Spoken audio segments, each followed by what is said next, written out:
Good news. Our good news today is from Jeremiah chapter 1 verse 5. Before I formed you in the womb, I knew you and approved of you as my chosen instrument. And before you were born, I consecrated you. Hallelujah. Praise be to God. Pinili na kita bago ka ipinaglihi upang maging propeta sa lahat ng bansa. Praise be to God. So for our good news, we are reminded that God chose you and me. Amen? Pinili na kita bago ka ipinaglihi.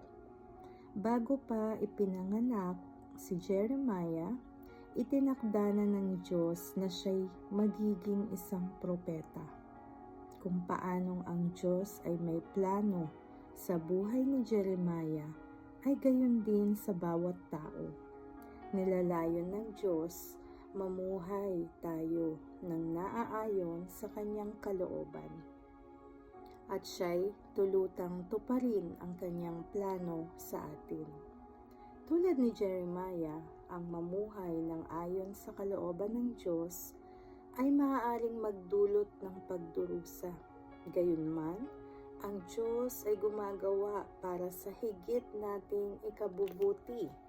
Hindi ba't lagi nating sinasabi na Romans 8:28? Amen? Hallelujah. God specializes in choosing people like Jeremiah, people who feel they have too many weaknesses and shortcomings. So don't disqualify yourself. Don't think that you have too many flaws, that you're not qualified, that you don't come from the right background, that you have made too many wrong choices. Because God knew you before you were formed in your mother's womb.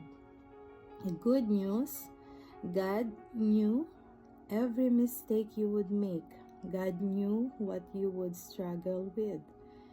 He knew the environment you'd be raised in, but God still chooses you. He approves you. Your past is forgiven. Your future is bright. You are well able to fulfill your purpose. Amen. So let us pray. Father, thank you that you approved me before I was formed in my mother's womb, long before I made my first mistake. Thank you that you chose me and love me despite my weaknesses and shortcomings. I declare that I am going to approve myself and feel good about who I am. In Jesus' name, amen. God bless everyone. Happy Wednesday. Till next good news.